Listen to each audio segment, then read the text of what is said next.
இன்னைக்கு ஒரு ஆழமான பழமொழி பார்க்கலாம்.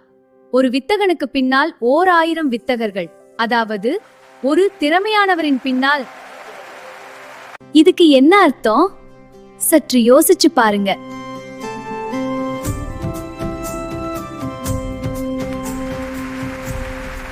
ஒரு மனிதன் மட்டும்தான் வெற்றி அடைந்தான் என்று நினைக்க கூடாது. அது அனைவரின் கூட்டு முயற்சியால் வந்தது. ஒற்றுமையே வலிமை, அதை நாம் மறக்க கூடாது. எழுந்து நில், இணைந்து செயல்படு, வெற்றி நமதே.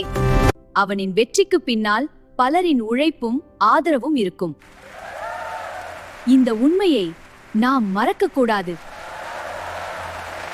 குடும்பம், நண்பர்கள், ஆசிரியர்கள் பலர் சேர்ந்துதான் ஒருவரை உருவாக்குகிறார்கள்.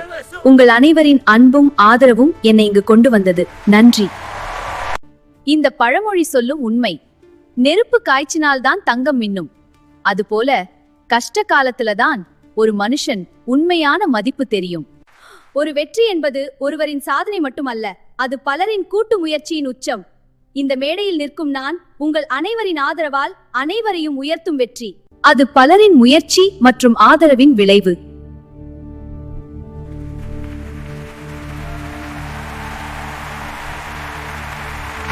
இதுவே இந்த பழமொழி சொல்லும் ஆழமான வாழ்க்கை பாடம். ஒவ்வொரு நாளும் நமக்கு புதிய பாடங்களை கற்றுத்தரும். அந்த பாடங்களை நாம் உள்வாங்கி, இதுதான் இந்த பழமொழியின் ஆழம். இன்னும் இப்படிப்பட்ட ஆழமான பழமொழி விளக்கங்களுக்கு லேமன டிவிக்கு லைக், ஷேர், சப்ஸ்கிரைப் பண்ணுங்க.